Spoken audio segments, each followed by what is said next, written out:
Hey there. Welcome to another episode of Heart and Hustle, Visionary Healers, Movers, and Shakers.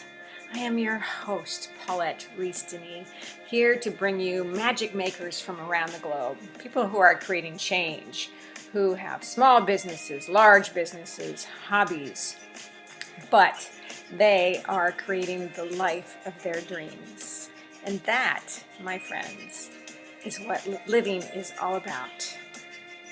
So let us know how you like this episode. Please subscribe, and we'll see you there. Thanks for joining. All right, my friends, welcome to another episode of Heart and Hustle. Heart and Hustle, where we talk with visionaries and healers and movers and shakers and entrepreneurs and women, people who are creating change, making change, living the life of their dreams, bringing goodness and magic to us with inspiration and ideas and tools and stories. And we're going to talk about stories today. I'm so excited. So welcome today, Andrea. Or Andrea? Andrea. No, you had it right. Andrea, thank you. Sampson is here with us today. I'm so excited, from Talk Boutique.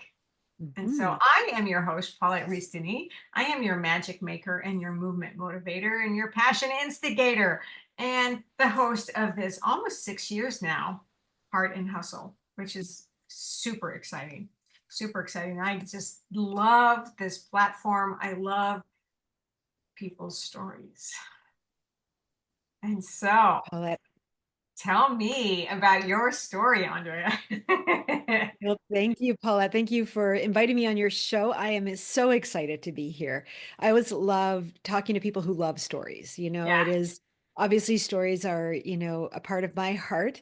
And it's interesting, I think that as humans, we are hardwired for story, but Mm. so many of us forget that we actually like them. We think that we only need the facts, when in fact, it's the stories that bring those facts to life. So let me tell you a little bit about me. So I spent, look, I could go back to my early childhood, but I won't do that because that's a long story. But I'll tell you a little bit about my career and maybe a little bit about who I am as a human. So I spent most of my career in marketing and advertising. I worked for many, many large, multinational advertising agencies. I always like to say I worked on some of the largest networks in the world, on some of the world's most recognizable brands. And my job was as a strategist and a planner. I started off in the early days sort of on the account side of the business, but then moved into what we called planning.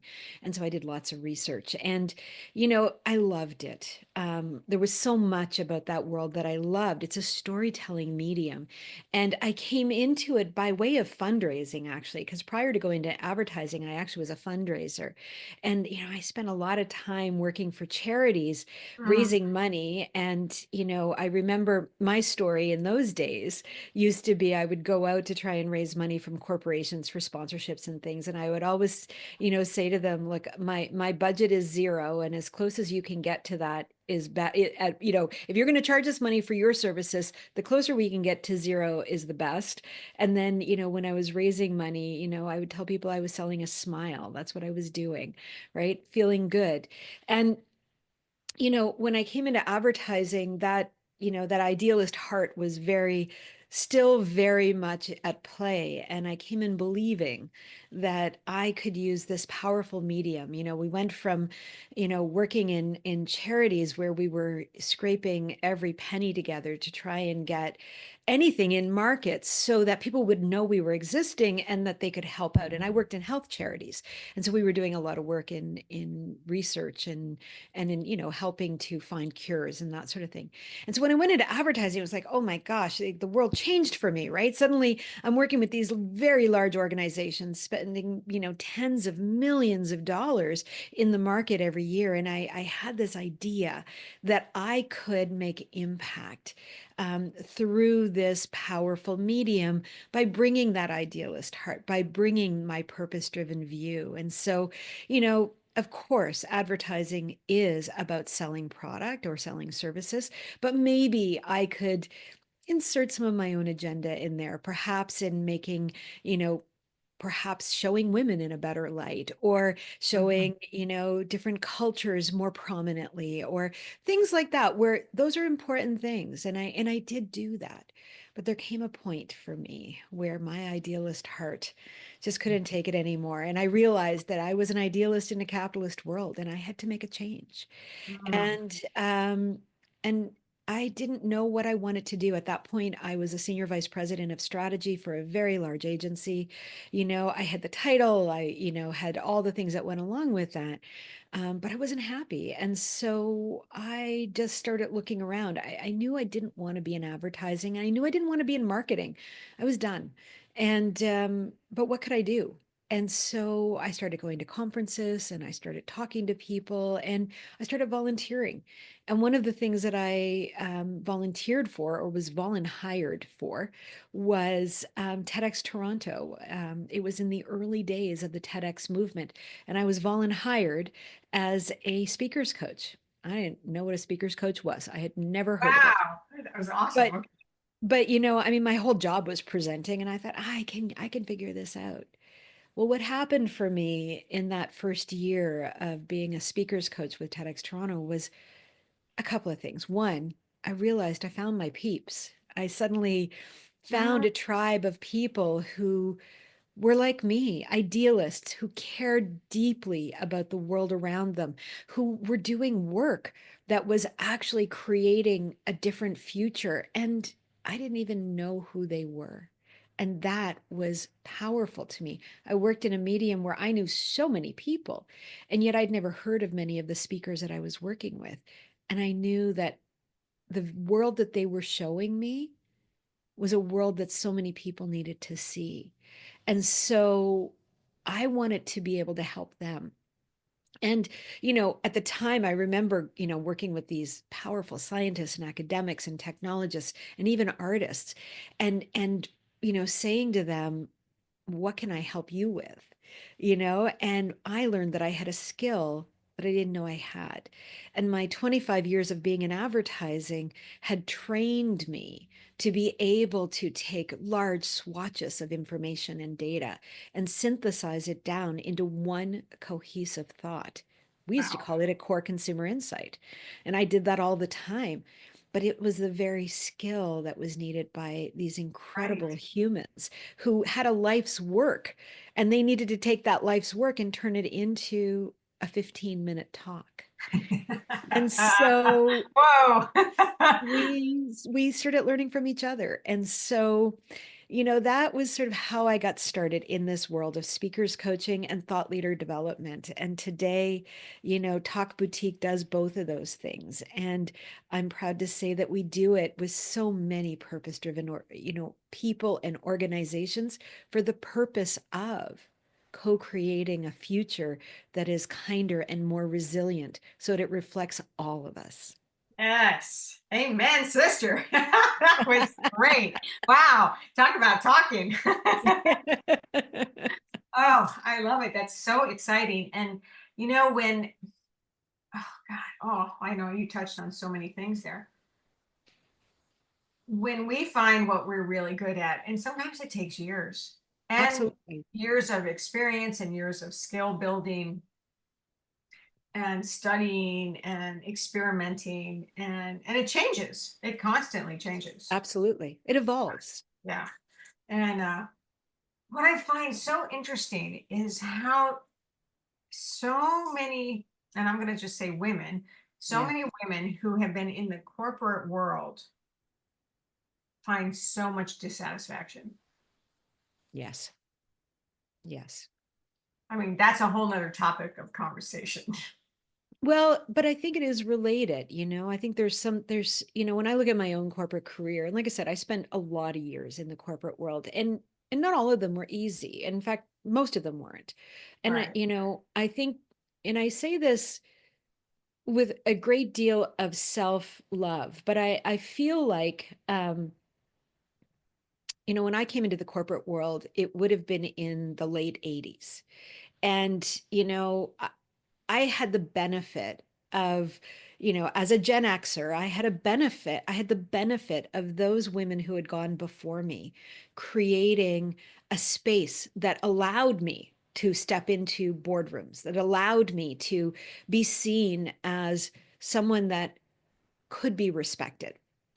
And I think that there was a sense, especially with my generation, that that work was done. And it's not to say that it was finished, but I don't think we really grasped how much more work was to be done. And we were so busy showing up, just trying to stay in the roles that we had, to be taken seriously, to, have a seat at the boardroom table, not Right. necessarily a voice, but a seat, that we forgot that we had to keep fighting. And I think it took me a long time to Mm. realize as a woman that our job was not done, that, that it wasn't enough to just be at that table. We had to continue to fight. And even though I often did have a voice at the table, it was never, well, let me soften that. It was often not taken as seriously as, my male counterparts.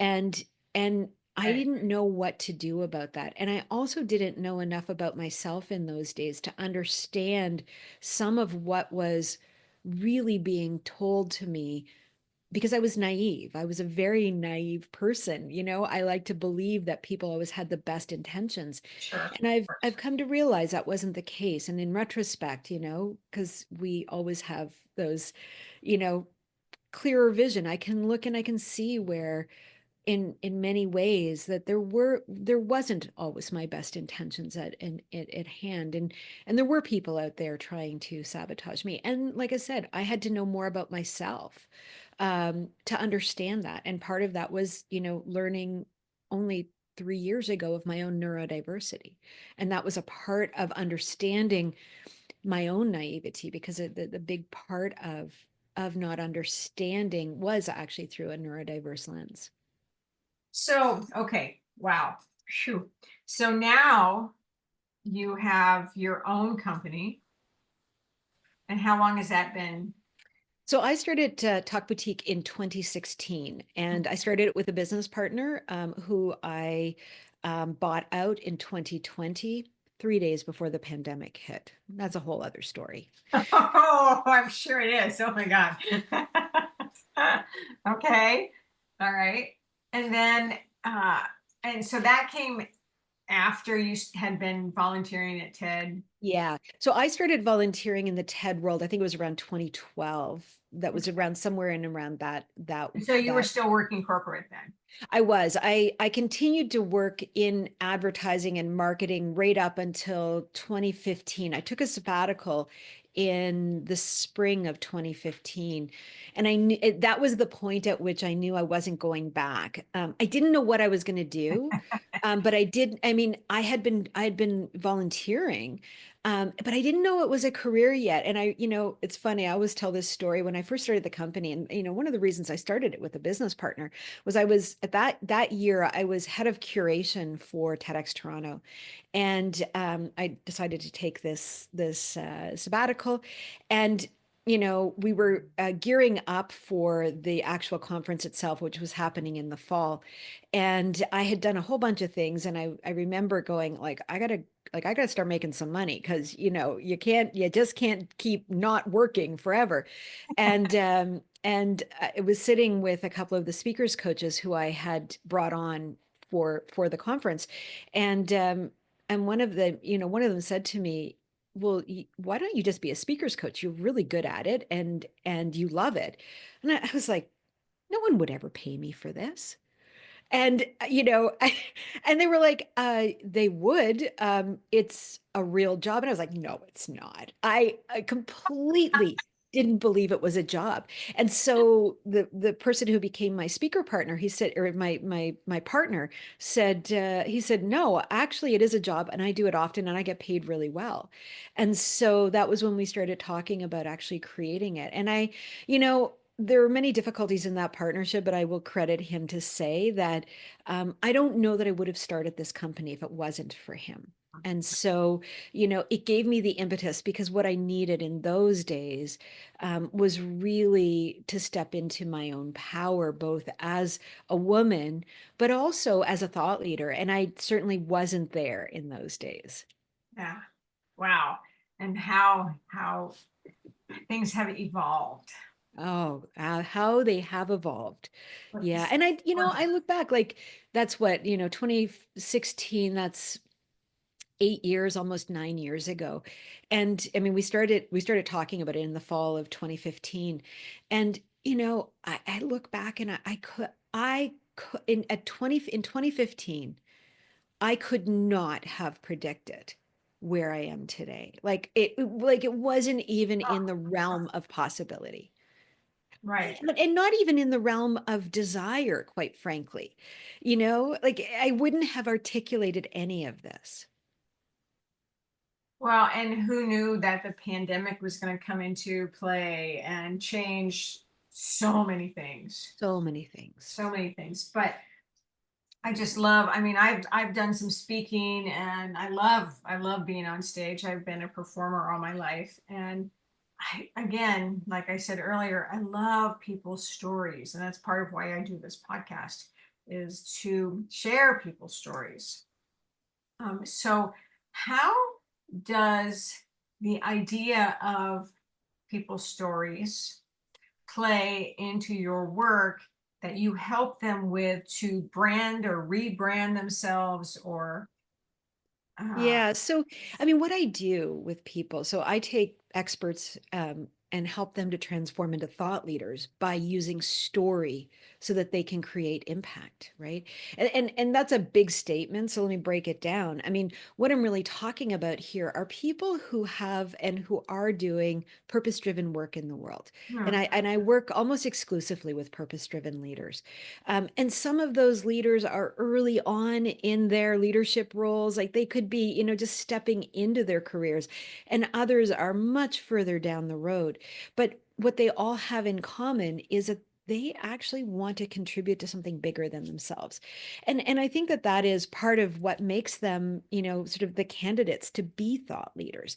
And what often I hear is, oh, well, who am I to do this? Or, I don't have the, insert here credential, acclaim, like whatever. There's all these limiting beliefs. And what I do with them and why story is so important is because it's their story that actually makes them the expert. And mhm, what I mean by that is that, each one of us has lived lives that are influenced and colored by the things that are unique to us. And that could be it could be your education. It could be your cultural upbringing. It could be your view of the world. It could be neurodiversity. It could be the tragedies and traumas that you've suffered. There is so much about each one of us right. that colors how we think. And then when you layer in the opinion or informed opinion that that person brings on a specific topic or area of expertise. So perhaps they're highly trained in robotics. Well, there's a lot of people out there who are highly trained in robotics. And quite frankly, you and I probably don't understand any of them, right? Like, Yeah, what right. the heck are they talking about? But when that person gives us a sense of who they are and they tell us about what they do through the lens of who they are, suddenly we understand it. Suddenly we're talking about robotics like we're all experts. Why? Because we're experts in who we are. And when we connect on that human level, I'm listening to that person as a roboticist, but what I'm really hearing is the humanity of who they are. And that humanity speaks to my humanity. And Right. And so, so, but part of that is you helping them explain their humanity yes. because a Well, lot of and people that's do not know how to talk about themselves. most don't. Most don't. And that is, because especially when we get into, I use robotics as an example because it seems so far out there, but I actually work with roboticists, but the reality is that um, when we're talking in the sciences, academia, even business, Hmm. that human side of ourselves, which is really our emotions, is trained out of us. We're told just the facts, ma'am, just the facts, right? And so what I do when I'm working with somebody and bringing that humanity back in, what I'm doing is I'm giving them permission to be the human that has all of those thoughts. And the reason why, the thing about it is that we as humans are hardwired for story. Our brain actually loves story. There is lots of brain science behind it. And the biggest piece of that is that when we talk about story, when I tell you my story, your brain automatically starts populating my story with your memories. And it does that because what I'm doing is I'm stimulating different parts of your brain.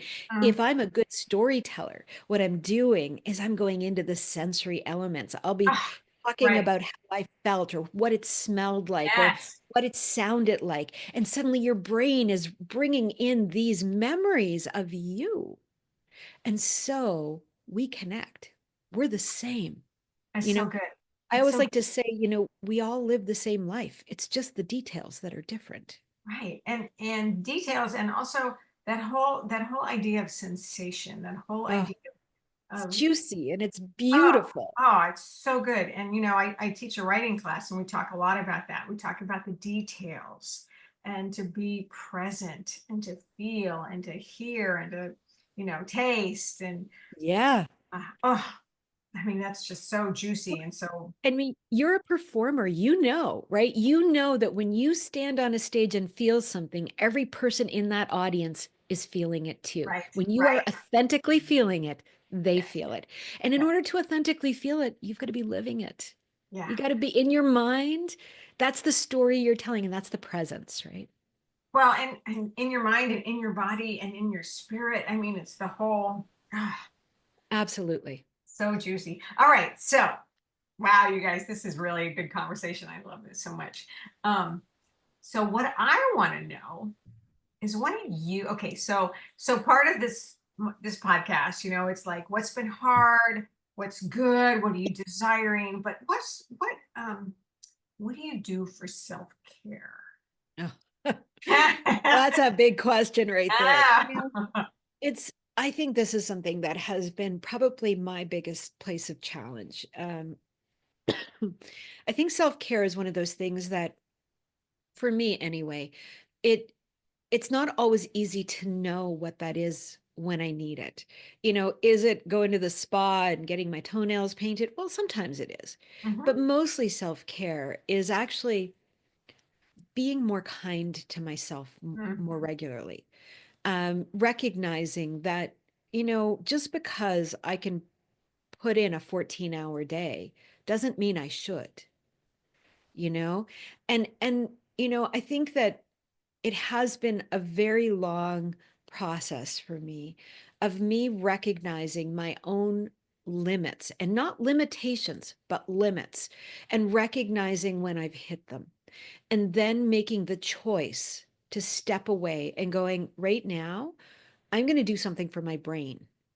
And that is to not think, or that is to go and create, because my world is so heady in so many ways. And sure, and yeah, so self-care is recognizing I've got to balance the headiness of the work that I do with the physical body that I live in, and to give my physical body and my spiritual body limits and expression abilities to express itself.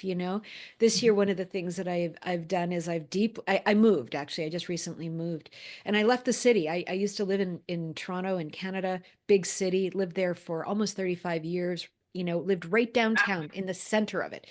And in January of this year, I just decided I was going to move. And I didn't know where. The only criteria was trees and water. And I love it. I literally found a place about 2.5 hours north of Toronto, had never been there, rented a place and moved there. And this is where I'm living right now. And I literally live on the shores of the Georgian Bay at the foot of Blue Mountain.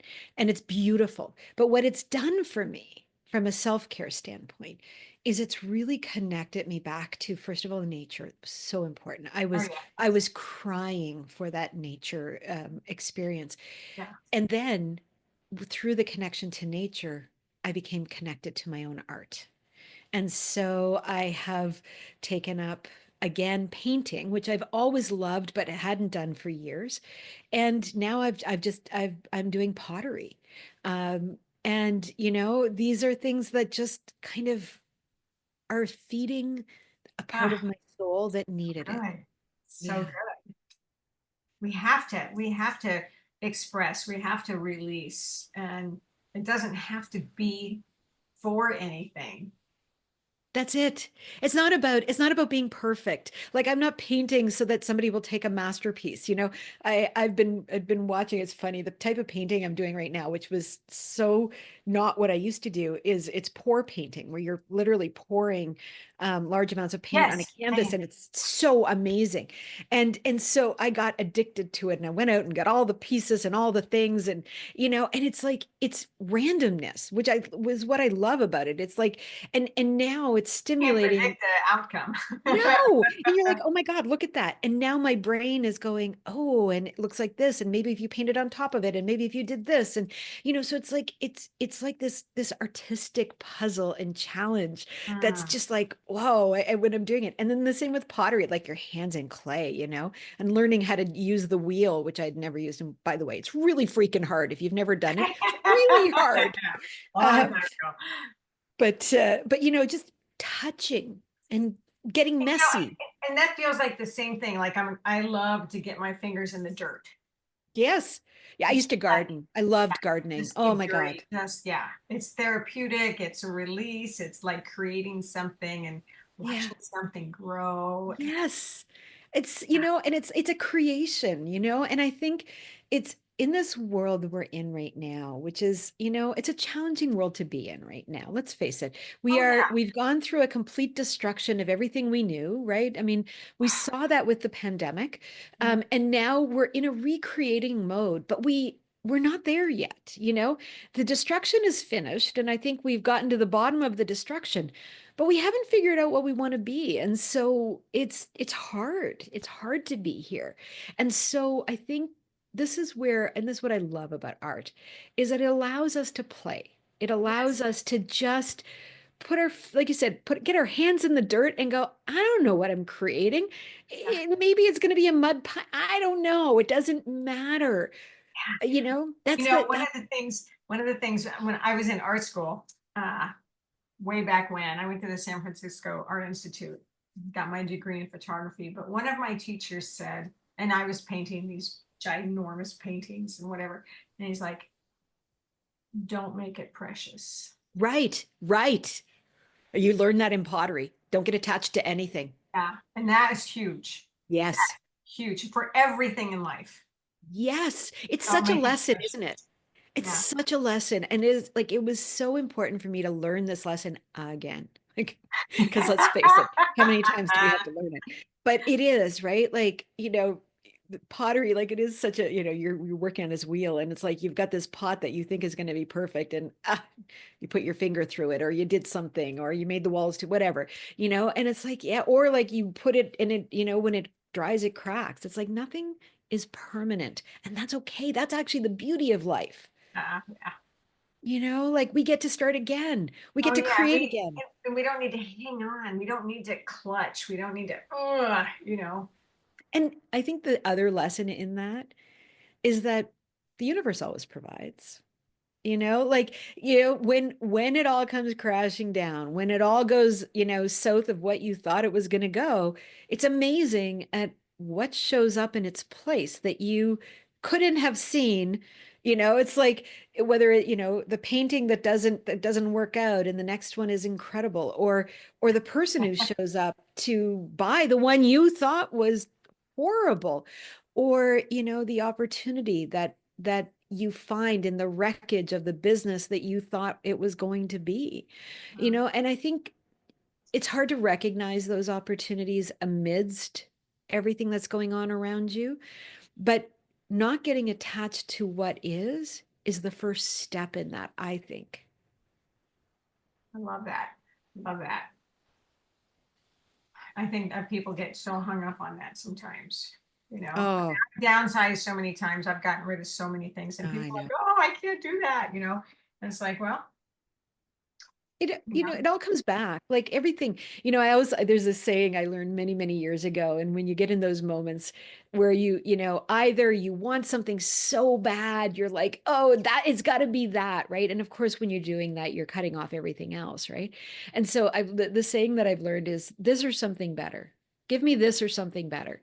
And, mm, and it, yeah, it, it removes some of that pressure on you. Like when things come crashing down or they go other than you thought that they were going to go, what I always love to do is go, okay, well, that gave me a view of what I wanted, right? What I really wanted was whatever, but it wasn't the thing that I wanted. It was the feeling that I wanted. yes, yeah, And that's right. so, That's exactly right. and so now that I know that that's the feeling that I want and I've got access to it through the thing that I didn't get, okay, great. Well, then it served its purpose. And then I can just kind of hold on to it. It's like, I want this or something better, Mm, so So good. You now I've guys got hear to, that? Say that. There's your mantra. yeah. And it works like it because it takes you out of that despair of, oh, it didn't work out. And it's like, well, no, actually, you got something out of it. Use what you have and ride it, it's like you're on a surfboard, like you might not be on the big wave, but you're on a wave. So you ride that one until you can get to the big wave. Yeah. Yeah. Yeah. Or I mean, maybe it's not even the big wave that you really want to get to. No, maybe it's not. Maybe you just want to keep standing upright. Maybe that's all you want. And that's okay. I mean, I know for me, that would be enough if I could not surf. That's hilarious. Okay. Just want to stand upright. Awesome. Awesome. Okay, so what's next for you? So for me, this is my big question to me. For me, I know that, I'm turning 60 next year. And so it's a big one, right? Like I'm like, wow, how did I get to be 60? Holy cow. I don't feel 60. But I am, and that's 60 years on this planet. And so for me, if I look at what's next, I think, I need to start celebrating the human that I've become. And so I had the good fortune a couple of years ago to go and spend a month in Bali. And I'm thinking that what's next for me is that I'm going to go and spend a bit more time on the island of Bali Mm, for my 60th birthday. And in that, I think I have a book coming out that hopefully it will be out by then because I've been writing it for, I don't know, it feels like a lifetime, but I think it's been 2 years. So what there's exciting. that. And but the going away and retreating and doing that work, the reason I would go there is because it is, I think, about determining for me how I can best serve humanity as we move into this next phase of humanity. And Mhm. so I've gotten to a place in my career where my business is growing, where the work that I'm doing is making impact, and those things are important for me. But now it's time for me to be out in front more often, which has never been the comfortable place for me. But that's okay because now it's my time. And so I'm learning to be comfortable with it. So being on more stages, being in front of the camera more often, doing more things that put my thinking around thought leadership and storytelling out there so more people can step into their stories so Right. we can create that future. Yeah. Beautiful. I love it. I love it. Yeah. Well, Ah, thanks, so Paula. good. So This good. is, yeah, it's so Well, good. Such a happy great early conversation. birthday. Well, thank you. Yeah, my birthday is actually at the end of the month. So I turned 59 this year. Okay. And now I'm like, okay, you know what? 60 is, I gotta celebrate that. I really do. Absolutely. Hey, I just turned 67. Wow. Incredible. I know. You know, here's the thing about, I think as women, first of all, we do get better with age. That is a fact Mm, and a truth. absolutely. Um, but I think also the thing I love, I do a lot of work in female and sort of goddess spirituality. And what I know about women as we age is that, the wisdom we have is so incredibly powerful. And this world has not acknowledged that. And that's Right. part of, I think, what I'm here to do. Right, right. Well, that's it. I mean, it's like telling your stories. That's powerful. It's It's powerful. acknowledging oneself and also shining your light. And as a woman of a certain age, our job is to help, those young ones coming Right. in We to are see healers. We are wisdom. We are the crones. wisdom We are, keepers and wisdom weavers. yeah, That's what we do. We weave the yeah. knowledge. And so these, the young women who are coming in today, who look at the world that they're coming into, and there's a real desire, I think, often to point fingers and blame. And I think it's the opposite of helping them to understand contextually where they are and how their light can shine brightly. And it's never about one person, it's about all of us. Yeah, right. The big circle. We're all a part of the big circle. We are all part of it. Yeah. And that's important. And that's, I mean, I say that all the time. Everyone has a space in that circle. Yes. You know, Yes. there's And no our voices, competition. There's room for everybody. room for That's everyone. what makes the world go round.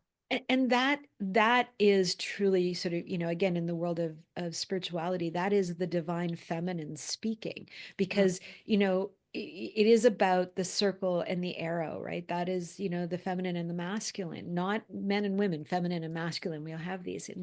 And from a feminine leadership perspective, we are an inclusive, the divine feminine says inclusive leadership, and the divine masculine says and focused purpose. And Mm, so when the two play together, they play together beautifully. And that's what we're creating. I'm taking notes. So good. I hope everybody out there is taking some notes. Anyway, oh, Andrea, thank you. Wow, what a great conversation. I'm so excited for how your path has unfolded for you. Thank you. It's Thank really you. amazing. I And have loved this conversation. Thank you for asking such amazing questions. well, that's what we're here for. To learn people's stories and to see what is available to us to so that we can step more into our light and so we can continue to shine our light and be powerful and show up. And that's the Yes. thing that I say all the time. You need to show up. Show up. You need to participate in your life. Yeah. It's not enough to just exist. You have to Right? And you show up. need sometimes it's stepping out of the box, but you created the box, so break the box open. That's it. That's the fun. That's the fun part.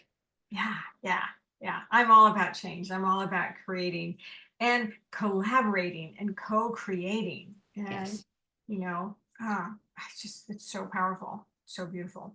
So I wish you great, wonderful success with your move and your birthday and your trip, your your books, and keep it going, keep it going, keep it going. And Well, thank everybody you out so there, much. thank you for joining us yet for another Heart and Hustle. We are going into our 6th year of this beautiful podcast, and such beautiful creatrixes out there making change in the world that I get to introduce you to. And so, thank you for being here. Please subscribe, please comment, please ask questions. Of course, I will give you all of Andrea's contact information. And until we meet again, many blessings. I love you. Thank you all.